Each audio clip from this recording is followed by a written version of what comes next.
एक बार गणेश जी ने पृथ्वी के मनुष्यों की परीक्षा लेने का विचार किया और वो मां पार्वती के पास गए और बोले, माता, मैं पृथ्वी पर भ्रमण करने जाना चाहता हूं और पृथ्वी वासियों की परीक्षा लेना चाहता हूं।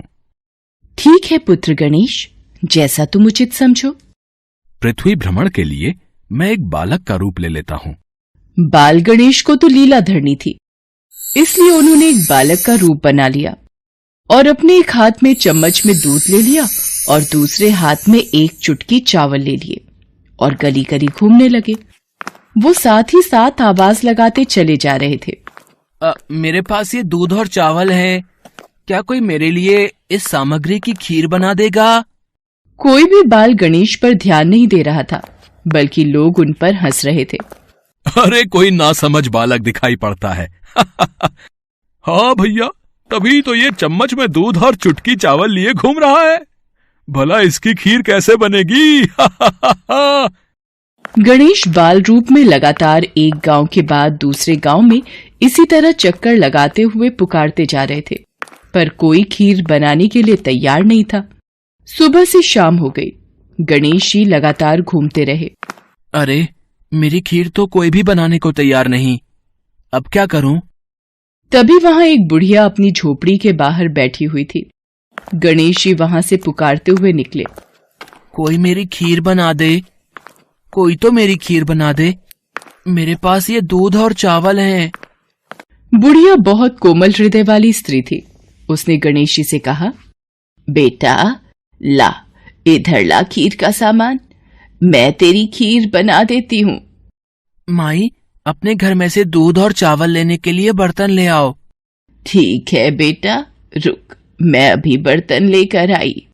बुढ़िया एक कटोरी लेकर जब झोपड़ी के बाहर आई तो गणेश जी ने कहा, माई ये बर्तन छोटा है, अपने घर का सबसे बड़ा बर्तन लेके आओ। बेटा, बड़ा बर्तन क्या करेगा, जरा से तो दूध और चावल है। अच्छा रुक, लाती हूँ। बुढ़िया को थोड़ी झुंझलाहट हुई, पर उसने कहा, चलो बच्चे का मन रख लेती हूँ, और अंदर जाकर वो अपने घर का सबसे बड़ा पतीला लेकर बाहर आई। गणेश जी ने चम्मच से दूध पतीली में उड़ेलना शुरू किया। तब बुढ़िया के आश्चर्य की सीमा न रही। ये क्या चमत्कार है प्रभु, कुछ समझ नहीं आ रहा। बुढ़िया ने जब देखा दूध से पूरा पतीला भर गया है, एक के बाद एक वो सारे बर्तन झोपड़ी से बाहर लाती गई और उसमें गणेश जी दूध भरते चले गए। इस तरह से घर के सारे बर्तन दूध से लबालब भर गए। इसके पश्चात गणेश जी बुढ़िया से बोले, माई, मैं स्नान करके आता हूँ, तब तक तुम खीर बना लो, मैं वापस आकर खाऊंगा। बेटा, इतना सारा दूध और ढेर सारे चावल, भला मैं इतनी सारी खीर का क्या करूंगी? माई, आज तुम सारे गांव को दावत दे दो, मैं चाहता हूँ तुम्हारे हाथ की खीर का स्वाद पूरा गांव चखे। ठीक है बेटा, मैं गांव वालों को न्योता दे देती हूँ। बुढ़िया ने बड़े प्यार से मन लगाकर खीर बनाई। खीर की भीनी भीनी मीठी मीठी खुशबू चारों दिशाओं में फैल गई। खीर बनाने के बाद वो हर घर में जाकर खीर खाने का न्योता देने लगी। आज मेरे घर खीर का प्रसाद बनेगा, आप सब चखने जरूर आना। अम्मा, तुम इतने लोगों को खीर कैसे खिलाओगी, कुछ समझ में नहीं आ रहा। ठीक है अम्मा, हम आ जाएंगे। लोग बुढ़िया पर हंस रहे थे। बुढ़िया के घर में खाने को दाना नहीं और ये सारे गांव को खीर खिलाने की दावत दे रही है। चलो चलकर देखते हैं भाई, कौन सी खीर बुढ़िया माई खिलाने वाली है। चलो चलो। धीरे धीरे लोगों की भीड़ बढ़ने लगी। लोग खीर की खुशबू से खींचे चले आ रहे थे। सारा गांव बुढ़िया के घर में इकट्ठा हो गया। जब बुढ़िया की बहू सुमन को दावत की बात मालूम हुई, तब वो बुढ़िया के पास वापस आने से पहले ही वहां पहुंच गई। उसने खीर से भरे पतीलों को जब देखा तो उसके मुंह में पानी आ गया। ये माँ जी ने इतनी सारी खीर आखिर बनाई कैसे?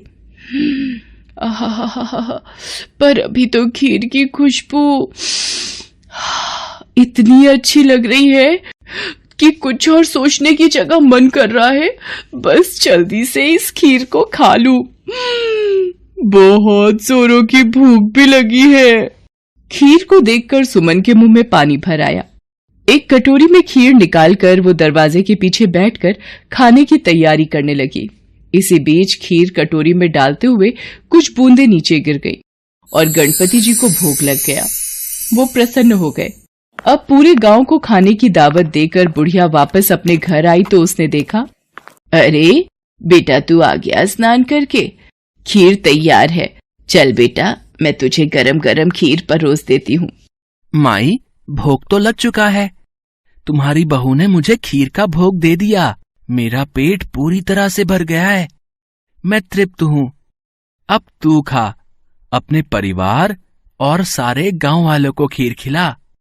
पर बेटा, ये तो बहुत ज्यादा खीर है, सबका पेट भर जाएगा, इसके बाद भी ये बच जाएगी।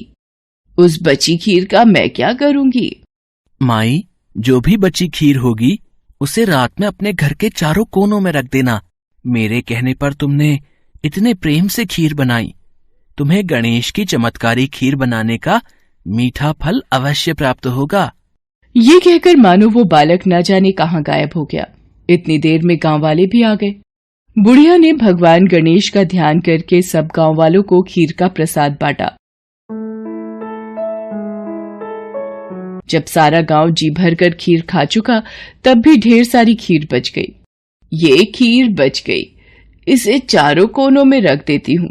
अगली सुबह बुढ़िया जब सोकर उठी, हे गणेश, हे गजानन, गणपति महाराज, ये मैं क्या देख रही हूँ? पतीलों में खीर के स्थान पर हीरे जवाहरात और मोती भर गए हैं। विघ्नहर्ता गणेश जी उस बालक के रूप में स्वयं आप ही आए थे। आप तो मेरे जीवन के वारे न्यारे कर गए प्रभु। बुढ़िया को दयालुता का फल मिल गया। उसकी सारी दरिद्रता दूर हो गई और वो आराम से रहने लगी। बुढ़िया ने गणपति जी का एक भव्य मंदिर बनवाया और साथ में एक बड़ा सा तालाब भी खुदवाया। इस तरह उसका नाम दूर दूर तक प्रसिद्ध हो गया। उस जगह वार्षिक मेले लगने लगे। लोग गणेश जी की कृपा प्राप्त करने के लिए उस स्थान पर पूजा करने और मान्यताएं मानने के लिए आने लगे। भगवान गणेश को विघ्नहर्ता और सुखकर्ता कहा गया है। वो अपने भक्तों के जीवन की सारी कठिनाइयों को दूर करके सुख, शांति, समृद्धि और वैभव प्रदान करते हैं।